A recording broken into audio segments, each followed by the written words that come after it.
Yeah, everybody, welcome back. I do apologize about this. I don't know what is going on with the audio tonight, but we are back. So, if you guys are watching, I had to cancel out. My audio wasn't working. It's fine. We got it working now.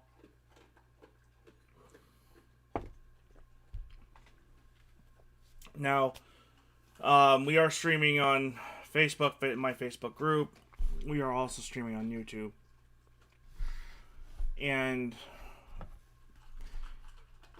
because our special guest tonight, he won't be able to be with us here on video, but we are going to do the discussion over audio. So, everything will work out, guys. One way or another, we will get this to work. Okay.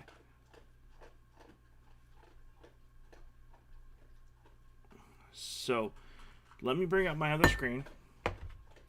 Like I said, it's been a while since we've done a live stream. Do apologize. We've had a lot of stuff going on. And, it's life. It happens. So,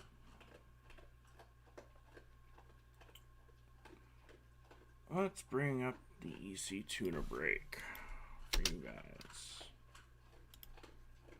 So, okay. This is our topic of discussion tonight, is the EC tuner break. The EC tuner break is designed by Eric Cortina. Eric Cortina is a world-class F-class shooter. He's also a PRS shooter.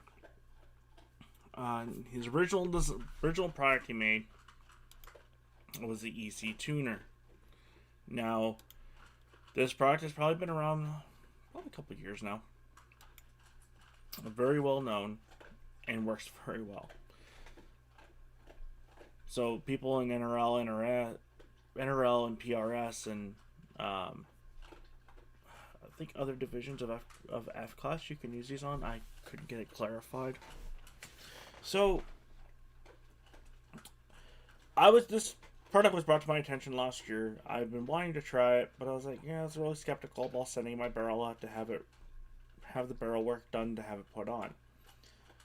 So this year, Eric Cortina designed the EC tuner brake. Now, the brake replaces a threaded muzzle device. Like, if you have a different brake on, you can take that brake off, install this brake, and you're good to go. It's pretty simple, pretty easy concept. Now, we are streaming on Facebook, Twitter, and everything else tonight. So hopefully everything will work out. Now the audio is working. I haven't heard anything. Yeah, Joe, unfortunately, I don't know what happened. Welcome, shooting out of New England, to the live stream. He just jumped in on the chat. So, now, I am live right now, which is really nice. But, no, we're going to talk about this break. Now, I'm going to bring my special guest tonight, Spencer Kaiser. He's my brother-in-law. He's the one who got me into shooting 338 Lapuas and all the fun stuff once it comes into the big bore. It is a blast, and there's nothing like it when you get to go play with this type of stuff. So, this will be our first time doing this on Twitter, guys. It's kind of exciting about that, and Twitter's now letting people do live stream. So, we will, if you guys see me on Twitter, hit the follower button if you don't mind. And sweet. Okay, Slav is on. He might be on with us tonight. He might not, but that's okay if he's not. So, I'm going to bring Spencer on for... Now, you guys will hear him through audio. We're going to have to call him. And he's going to discuss his experience with the EC tuner brake. He's had his for about a week now. And it it's interesting how this product works and what the results are that he got. So let me throw him a text, tell him I'm gonna give him a call.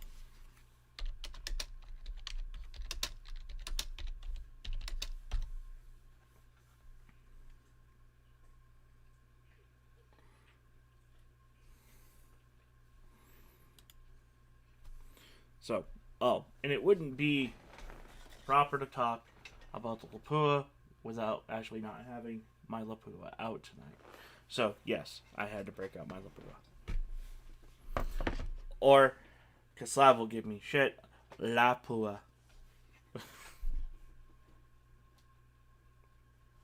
So, let me...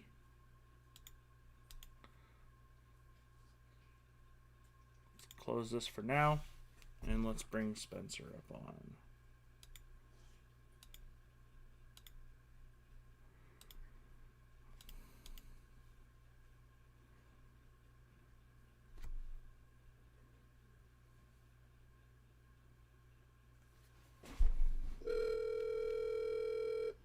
If you guys can all hear the ringing, let me know. Let me know if you guys can all hear him. Because I'm going to set this up on the stand by the mic. Yes, we are live. We are live. How's it going? It's going good. So, we are live. I'm going to test the audio over here while we're discussing. Yeah, well, you'll have to forgive my inexperience because this is the first live interview I have ever done, so for all the other listeners, just beware. It's all good. So, audio's working good on my side for both of us. And so, everybody at home, everybody that's watching, has maybe seen about this product and knows about it, but there's been a lot of skeptics out there if it actually works or not. And I know you were one of them when I was telling you about it, and which is good because it's one of those better to not jump on the bandwagon deal and lose out than actually know what you're actually getting yourself into. So, correct. I'm going to let you talk about the product and let them know what you think of it, and then we'll get into discussion with load data, like what load did you use or what loads are you using for this, and go from there. Gotcha. Okay, so in the beginning, I was very skeptical. I'd seen some videos on it, and I was like, this can't be true. I've always been a hardcore reloader. I've turned my case necks, weighed my cases, powder charges exactly to what they should be to within, less than 1/10 of a grain. Weighed my bullets and primers and everything, and it took a lot for me to get just that right load. And I've done that throughout the years with all my rifles in the past 12 years of my reloading experience, which, granted, 12 years isn't much, but I'm that type of a anal person. I want everything to be as exact as possible. So when you told me about this EC tuner brake, I was pretty skeptical at first, I admit. And, I kept looking at interviews and videos online. And, due to, the current situation that we have with the shortages of, reloading components and stuff, doing load development that becomes extremely expensive, and it's hard to do, especially when you don't know when you can get those same exact components again. So I thought, screw it. I'm going to give this a shot and, see if this actually works as advertised. So I took the plunge, and I ordered it Saturday of last week. And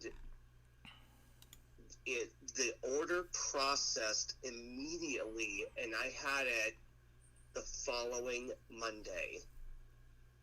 So 2 days, 2 to 3 days, and I had it in my hands, and I was like, wow, that was amazing. Now, I still remained skeptical. It's like, okay, so they've got fast shipping. When I received the product, it was packaged nice. The quality and the craftsmanship of this muzzle brake is, in my opinion, please, pardon the lingo, but it's a machinist's wet dream. It was very finely tuned. It was very precise, very elegant. It looked really nice. And I was like, okay, so did I buy just something that looked good, or did I buy something that actually works, or did I buy both? So, of course, me being a working man, I had to, work throughout the week. So I did get it installed over the course of the week, which really only took about 30 minutes. It was very easy to install. And I went out and tested it with a known hand load that was extremely accurate with my rifle, and I'll give you some specs right now. It's a Savage 110 FCP in 3.3 at Lapua mag that, unfortunately Savage no longer makes. They offer the 110 long range Hunter and the 110 BA, but not the 110 FCP. But either way, the Savage brake worked pretty well, and it fulfilled the original design intentions that Savage had for it. So when I installed this new tuner brake, I was still kind of skeptical, thinking, okay, is the recoil going to be worse? Is it going to be better? And what's it going to do with my accuracy? So I followed the instructions on Eric Cortina's website, and I started off with my pet load, and I started at the 0 setting, and the groups were less than stellar. They were, and I did all of my testing at 200 yards, because you can't do 100-yard testing with a Lapua. Those bullets, those heavy bullets, which was a 270 grain ELDX Hornady hunting bullet, they've got to be tested out at longer range. So I tested it at 200 yards exclusively with all of these loads. And the loads were identical. I had chronographed them previously with a MagnetoSpeed V3 chronograph, and my standard deviation was 6.5. My extreme spread was 23 feet per second. My average muzzle velocity was 2,946 feet per second with a 270 grain bullet. And, for a heavy caliber Magnum, that's really, really exceptional. I had tuned these loads and gotten it dialed in just right.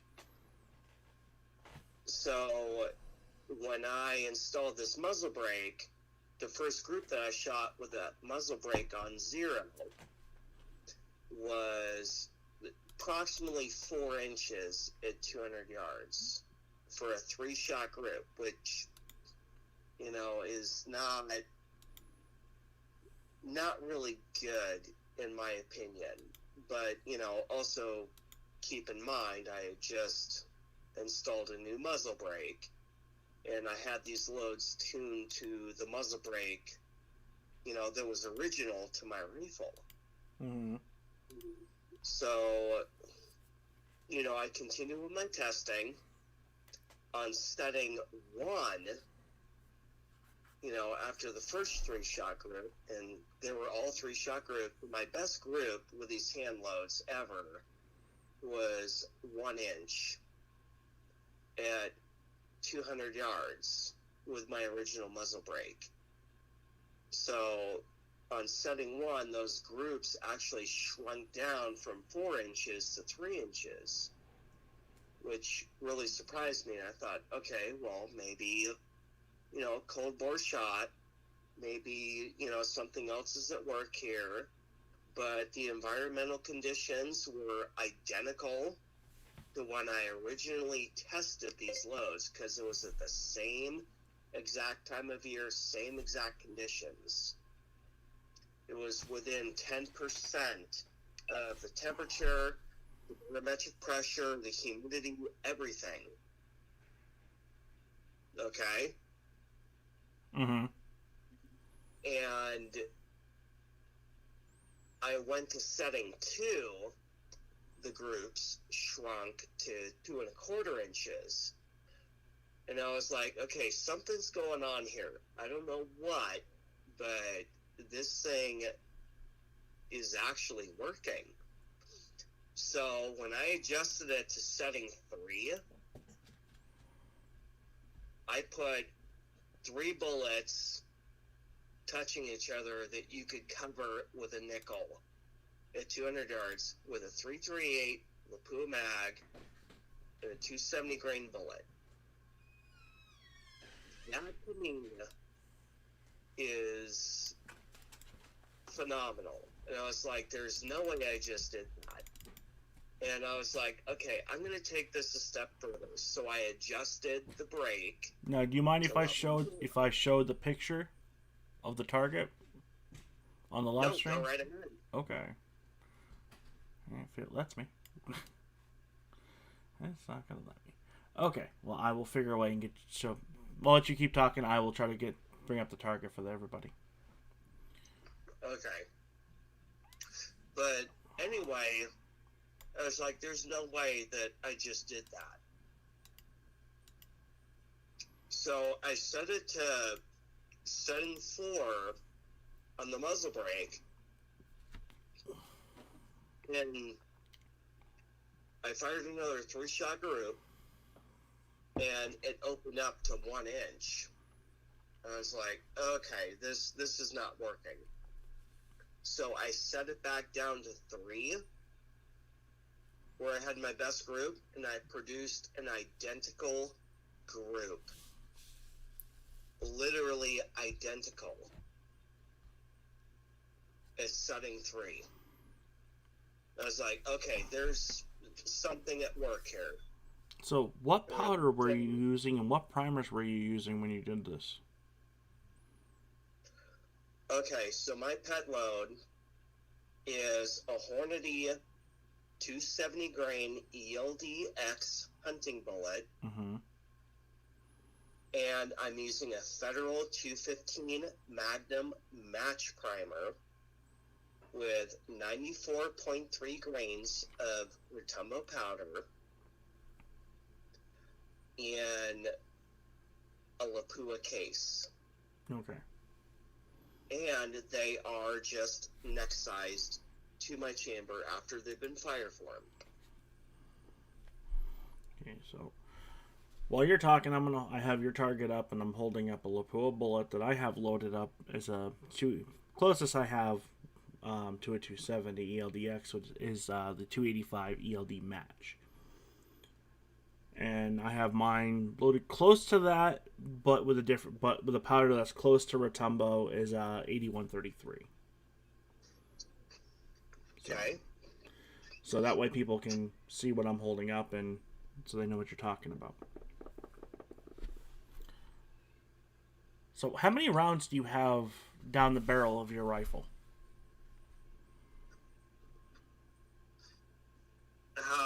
Approximately 1,500 rounds. Okay, so you've gotten severely good barrel life for being a big bore rifle, and being a stock barrel at that. Correct. So. My neighbor, who actually shoots a 6.5 Creedmoor, he's got a Savage. You know, it's Savage Creedmoor, and 6.5, and his barrel is actually heavier than my Lapua. Okay. And you know, he got some pet loads too, and he was actually with me during this testing. Gotcha. And he's been shooting. He's over 70 years old. He's been shooting for years, and he can print 1-inch groups at 550 yards with a 6.5 Creedmoor. Respectable. That's with Lapua cases, 39 grains of H4350 with the small rifle primers, and with 140 grain Berger VLD bullets. I have not used the 140 VLDs yet out of my Creedmoor. Once I find some, I will. So. He says the 140 grain VLD Bergers group really well, but he's got his rifle too. But when he saw what I did with that muzzle brake, he was astounded. He was like, "There is no way that that's possible." So we decided, this weekend,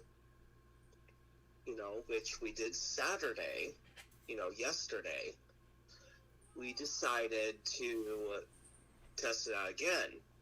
I tested the same exact hand loads, and I chronographed them as well, but I also developed a new load with a different bullet for my Lapua. Okay. And this is what we found out. The muzzle brake does not affect your standard deviation or your extreme spreads on your hand loads. Interesting. Which is really interesting.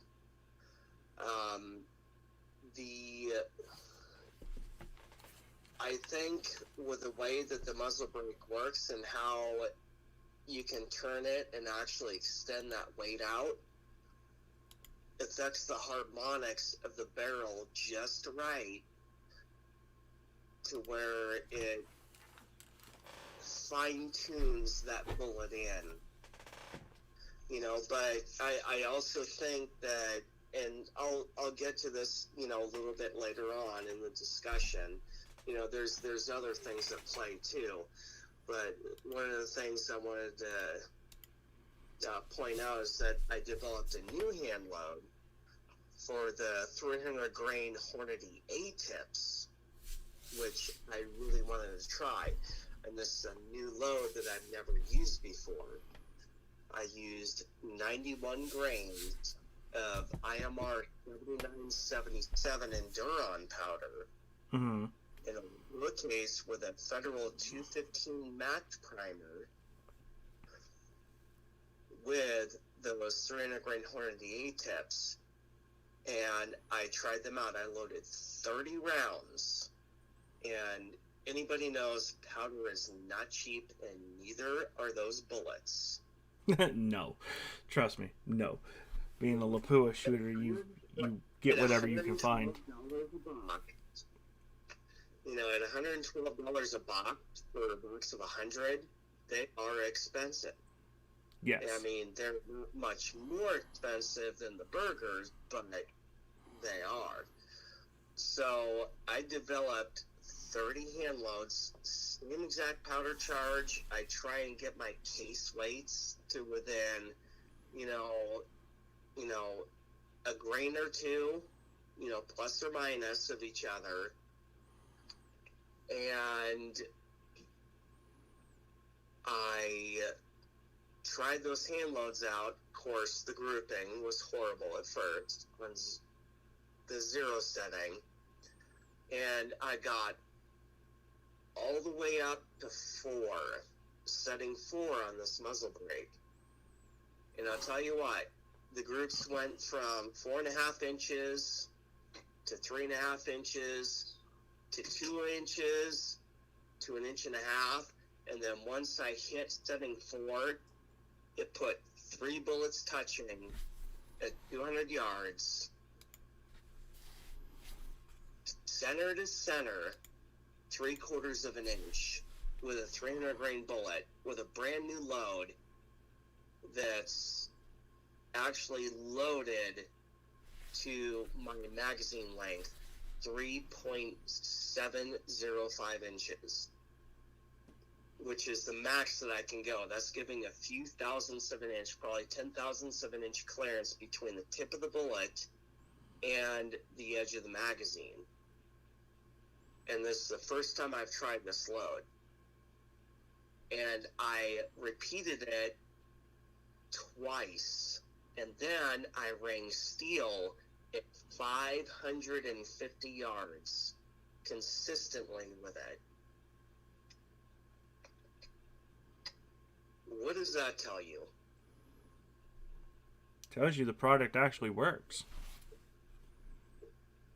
It does. I am not only very surprised at how it works, but very impressed and very pleased with how it works. And I think the way that it's designed is probably the best way and probably the only way that muzzle brakes should be designed.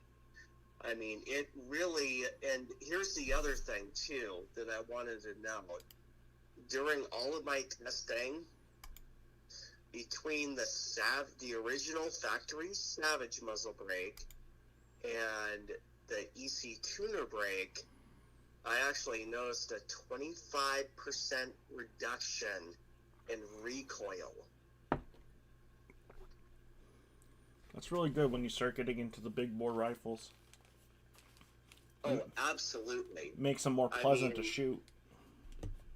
I don't think it would be as noticeable on the smaller bore cartridges, but on big bore cartridges, it makes a huge difference. But, not only that, just by the simple fact that this muzzle brake actually works as, EC, Eric Cortina says it does, it made me a believer. I was like, I had to try it twice and then a third time, and it's like, I'm sold on it. It is probably the best investment I have made on my rifle. See, a lot of people would say that is a debatable conversation, because a lot of people would debate that the trigger is the best investment, which I'm agreeing with you, because I actually have one of these on the way that we are going to be putting on Project Prometheus on the 6GT that I have. So we're going to be I'm going to be doing data testing and everything with an unknown load and a known load that I have with the EC tuner brake on a lower caliber. And we'll come back and down the road and we'll do another live stream like this, guys, and we're gonna go over technical data, not really load data, because my bullets are about a quarter of the powder charge that what a Lapua is. So And I'm actually debating on buying another one and putting it on the 338 Ackley improved once we have the dies made for it, because honestly, with shooting a full load Ackley, you really don't want to skimp on that rifle. Correct. Well, okay, can I add a couple of other things? Yeah, go ahead. Okay, so, one of the other things to add is I really think that, the load development actually goes beyond the EC tuner brake, because I did develop a load that has such a low standard deviation and extreme spread. I think that is critical to long-range shooting, but the EC tuner brake makes it easier, to find that node. It makes it far easier. Like, with this last load that I developed, it would have taken me 200 rounds to find just that right powder combination / charge weight, and the primer and the bullet and everything to get it tuned in perfectly. I did it in 15 rounds. And when you're talking with a heavy Magnum caliber, where it costs $3 per cartridge to reload, that's a lot of coin. Yeah, especially... And when you can do it 15 round compared to 200, that's a huge savings. Oh, especially when Retumbo and H1000 are like the fairy dust out there for the Magnum cartridges, and they're hard to come by. And I mean, I've got a pound of each one right now I'm showing on the live stream. And then, because I use H1000 on my 300 PRC. Now, I'm actually debating if I should call Savage and see if I can get a 110 FCP and 300 PRC and a 30 cal EC tuner brake and do this with a gun that's unknown, with a brake that's put it on a gun that's unknown with an unknown load, or just copy the same load I did with my 300 PRC when I went through all my load development. When you see the great thing about the EC tuner brake, from what I see on their website, and what, this is one of the main selling points is, you can get a 6.5 caliber EC tuner brake, and it'll work for 6.5, 6mm, 22 caliber. If you were firing heavy caliber rifle like a 30 caliber, you could get the 30 caliber EC tuner brake and it'll work for those on down. So it doesn't just work for the 30 caliber, it actually works for different calibers that are smaller going down the line, as long as it's not a larger caliber than what this muzzle brake was designed for.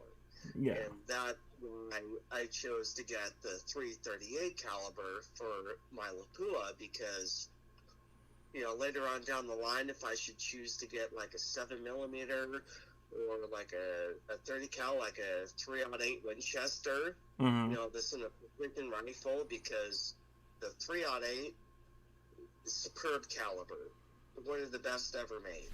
And, the military still uses it. Inherently accurate cartridge, but, it's like that kind of stuff, the versatility that it has is, one of the best points of this muzzle brake is that it does not just work for one caliber as long as you order it large enough. If you order a 30 caliber muzzle brake, you could use it for 30 caliber on down. It's just tuning it to different adjustments. Understandable. For the smaller calibers. One of the other things that I noted, I don't know if I brought this up already, is that with the heavier bullets, I had to tune the muzzle brake to a heavier setting 4 versus setting 3 with the lighter bullets. So I think there may be, some correlation between that. Okay. Maybe not. I could be wrong. but I pay attention to those kinds of things, but I am going to definitely experiment with it a little bit more. And I think overall, this is one of the best products that shooters have had come out in probably the past 50 years. And that's to say the least. I can understand that. I mean, like I said, I'm excited to get mine in and put it on the 6GT and run it with a 6mm bullet and see how it's going to run. Like I said, I got the 6.5 one just because I wanted to try it. I wanted to stay within those two competition calibers I use, the 6.5 Creed and the 6GT. Now, like I said, I am kind of curious of how this really would work on a 300 PRC. Maybe down the road I might get a 110 FCP in and pick up a 30 cal or another 338 and give it a run. And I am a big 308 shooter myself. I do have a Savage 110 308 that I have set up for hunting and match rifles, and for target rifle, I should say. That's on an upcoming video that we are doing a challenge video on. So everybody look out for that video. I'm finishing up that one, hopefully in the next week or so, and I will have that one out. So what's nice about this is, guys, is Spencer here, like I said, he's a big Savage shooter too, like I am. And it's nice to see that you can take a stock rifle, and it doesn't have to be a custom rifle, get these results that that he's getting. So it's not like I'm taking my custom built 6GT that I designed and built and putting this EC tuner brake on and going to get phenomenal results. But we're taking stock rifles like my 338 I have back here, which unfortunately you guys can barely see. I don't have enough light back there. So you guys can actually see these results and see that stock rifles off the shelf are getting the same results. So, and I'm hoping my friend Ryan Rafferty over at Boone County Hydrographics, I know he was talking about getting an EC tuner, and he was skeptical too. He's a big time reloader also. He's in the chat room tonight. And me and him have talked about this a few times. So, and he's gonna be running a 22 Creedmoor next year for competition season. So it's gonna be interesting to see how this actually works on a 22 caliber, which is smaller than my 6mm.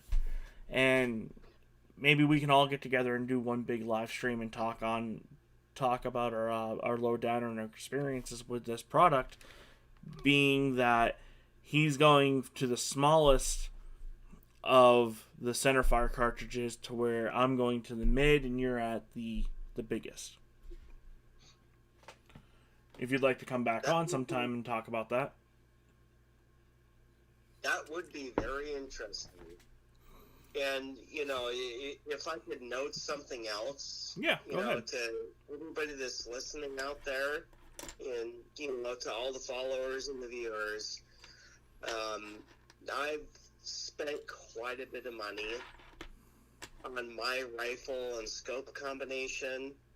I bought it years ago, brand new, and I've got a lot of money not only into the rifle, but probably almost twice as much into the scope.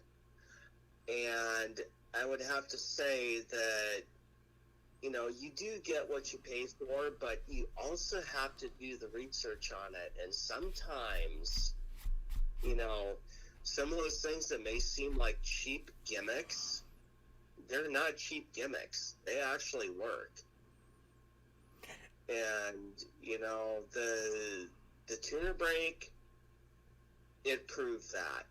I mean, I've got $1,400 in a rifle from the factory that I bought brand new, a $2,000 scope, $200 set of rings for it, and probably the single biggest improvement that I've made on it is changing this muzzle brake, because it has actually reduced my cost of reloading for finding a hand load that is really accurate for this rifle and will actually perform, and do it in 15 rounds.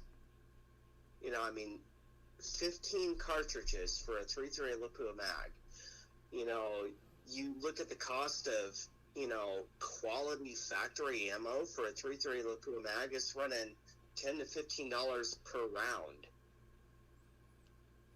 I was able to do it for a fraction of that cost and tune it to my rifle.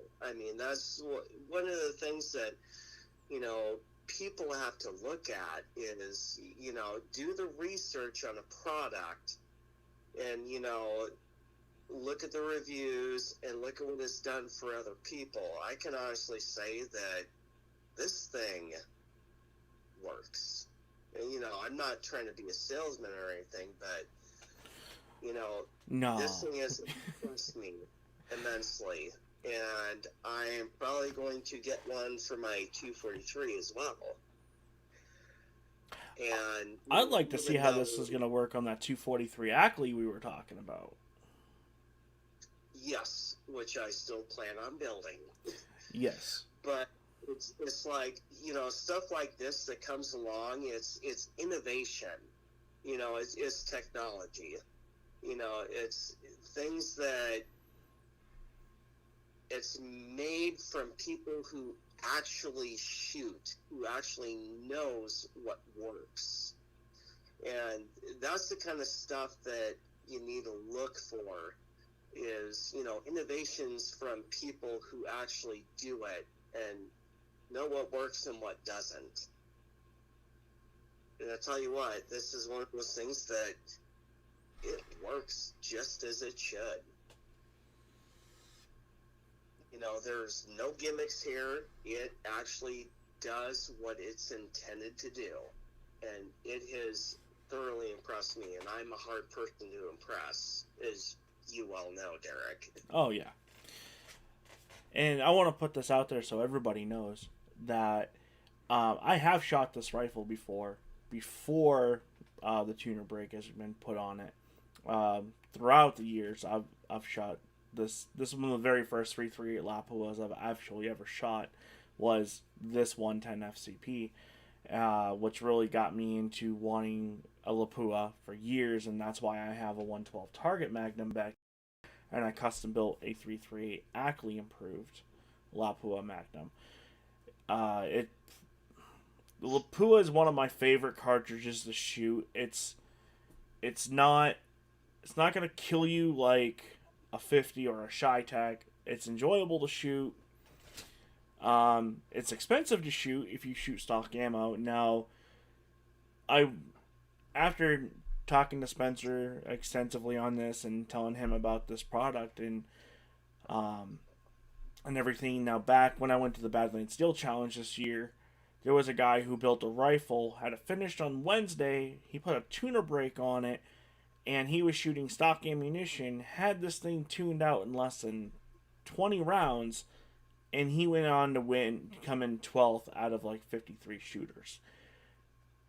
That was impressive, especially with a rifle that's shooting stock Hornady 140 ELD match, and I couldn't believe it. Honestly, I was skeptical. I thought the product was a gimmick myself, and I saw it in person, and there was two people there shooting tuner brakes, and one of them was an NRL sanctioned NRL shooter.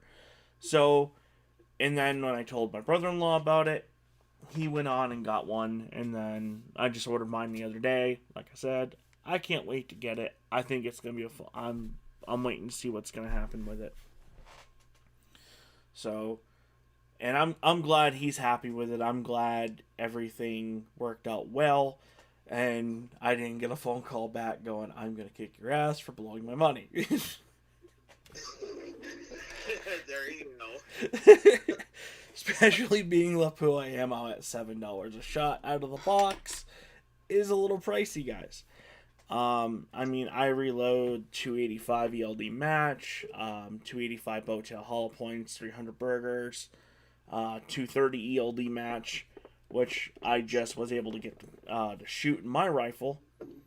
So I might even buy one of these and put it on.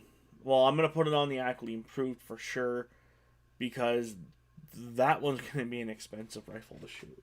A little more than the regular Lapua, because you have to fire foam the brass, and I'll show everybody here the difference. So this is a regular Lapua cartridge. This is an Ackley Improved. Bumps the shoulder up to a 40-degree shoulder. You can fit about roughly 10 to 15 grains more powder, depending if you're running instrument or a ball.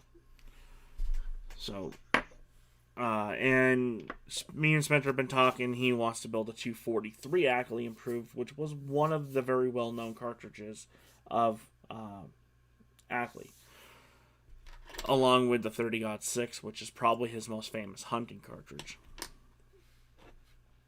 So. Yep. Parker O.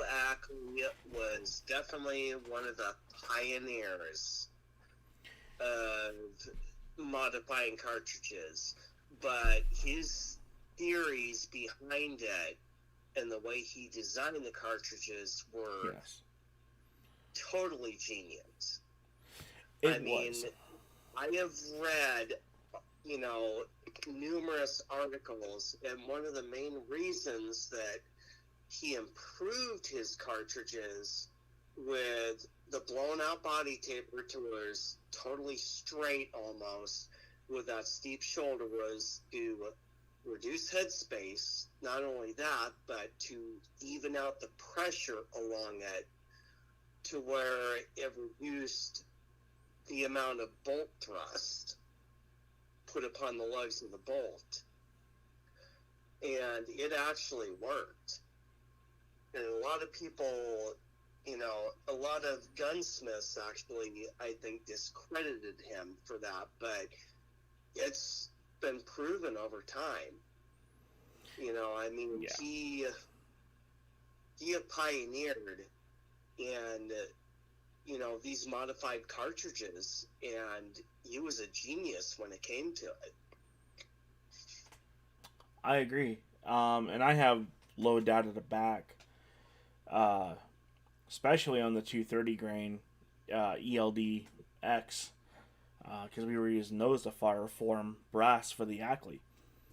And we were using same load, 90. We were using two of the same loads, both out of the standard 338 and the Ackley, which were 90 grains of accurate Mag Pro, and all of them seated to the depth of 3.7 inches. Now, did see a spike in feet per second shooting him into the Ackley because of pushing that extra chamber, pushing the shoulder up and giving him more space. I mean, I think we were shooting out of the standard load was shooting like 2950, 2960s where it was bouncing around. And then out of the Ackley, it was like up into like 30, 35. So. And that was with what grain bullet? 230. 230 grain ELDX on a minimum charge of accurate Mag Pro. For which cartridge? The 338 Lapua and the 338 Lapua Ackley Improved. Okay. So I saw a major difference, and then we were shooting. I didn't have the chronograph out with me that day when we were shooting the 300 burgers, but the 300 burgers out of that 1-8 twist on that Ackley, no problem at 500 yards. It was like zeroing it at 100. So you guys will be seeing more of the Ackley, the 338, and later videos on the channel. But yeah, like I said, guys, Spencer is a big 338 guy. I am too, and thanks everybody for joining in. And I'm hoping Ryan might be able to pick up another one of these because he's shooting a 338 Edge. And that I'm kind of curious on how the results would be on that 338 Edge. And I think he's shooting 300 grain. What is he shooting? 300 grain nozzlers, IQ bonds. Now, I've heard those are really good bullets, especially not for their ballistics, but also for their terminal performance on game. The IQ bond, I would say, to me is more of a hunting bullet. I would like to get a hold of some nozzler custom competitions in the 338, and those are also a 300 grain bullet, and try those.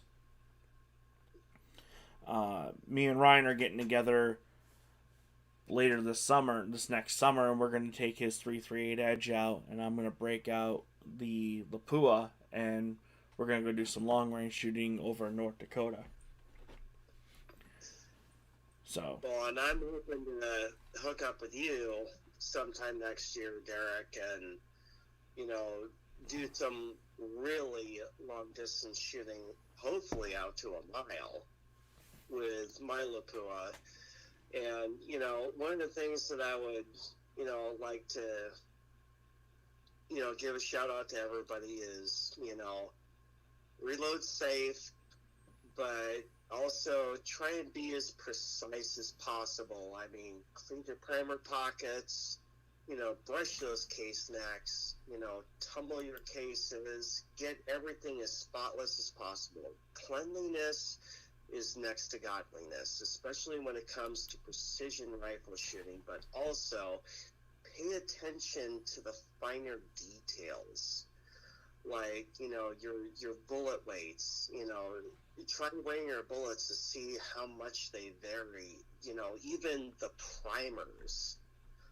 Sometimes I've weighed my match primers before and found variations of like 3 to 4/10 of a grain, which actually makes a big difference in the consistency of the ignition of that powder and what kind of velocities they produce.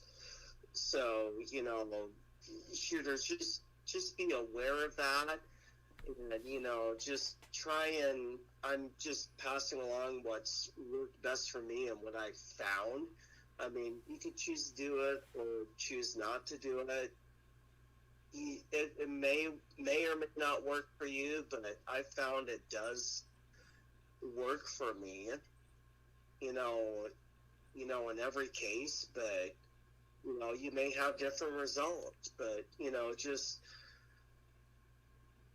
do what's best for your rifle and what you feel is best, and just be on top of your game, and like I said, everybody misses and everybody hits. It's just one of those things. Everybody's got their off days. Sometimes you have squib loads, but in the end, it's all about having fun. Oh, exactly. And all about just getting out there and doing what you love to do and teaching another generation to continue it, which is what we want.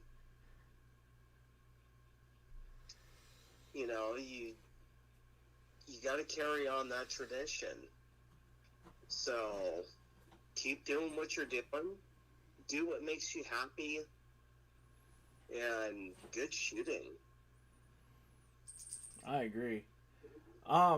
Question: would you like to come back on and do a live stream and let's talk about like 338 brass? Because I know you've tried many different kinds of brass over the years for your 338, from Nosler to Hornady to Lapua. I've tried at least 4 different brands of brass, and we will set up another live stream to talk about brass. Okay, because I've only used 2 kinds of brass, two companies' brass. One's local here to Montana, and the other one is Lapua. And the results are surprisingly similar and different when it comes to certain aspects of the brass. But definitely we should do some more stuff, discussions on the 338 Lapua, because it is the load the right I don't want to say the rifle, but the cartridge has become a little more popular over the last couple of years. Considering it has multiple King of 2 Mile competition winners, and now people are, and I don't know why people are veering away from that and going to like the 375 Shy-Tac and everything, but me being a big 338 guy, I do have three 338 caliber rifles, and one of them is the 33XC, which we'll definitely have to bring into a discussion on, probably next March when you come out and I have the rifle finished so you can actually shoot it. And I can actually shoot it. Well, I definitely look forward to that. So, but we'll try to keep this under an hour because I know you have to work in the morning. And thank you for coming on. I appreciate it. I want people to hear like actual real usage from like blue collared people that buy products and do and use them and stuff, because some, I don't know, a lot of the bigger content creators now, if you pay them the right amount of money, they'll say anything you want. I'm not one of those bigger content creators, and I don't get paid. So, on that note, yeah, like I'm not getting paid for this either. I just wanted to throw in my 2 cents and let people know, this actually works. I mean, why not, inform them of a good product? exactly. And, I don't need to be paid for that. Exactly. If I can make other people better shooters, that just, granted, it increases the competition, but, that's what it's all about. A little bit of healthy competition Never hurt is no good. one. Get other people into it and, spread the word. Make people better shooters. Make them the best that they can be. Teach them, educate them, and, spread the knowledge of what works for you. And, that's what it's all about. That's what this shooting community is all about, is, spreading your knowledge based on what you know, what works, and, what doesn't, and, making everybody better shooters. Exactly. Right? Exactly, and have fun with it. I mean, it's all about having fun while you're at the range, but being safe at the same time. There you go. So, okay, guys. I want to say thank you for Spencer for coming on the show tonight. I want to say thank you to everybody who watched. We're gonna keep this under an hour tonight, and you guys all, thank you for coming out. And we will be doing more live streams in the future now that I have a different job and I have more time to do this for you guys. And I do miss this. I miss doing this with Slav and everything, but we will have him on next time and we'll go from there. Thanks, guys. Catch you on the next one. Keep on squatting. Talk to y'all later.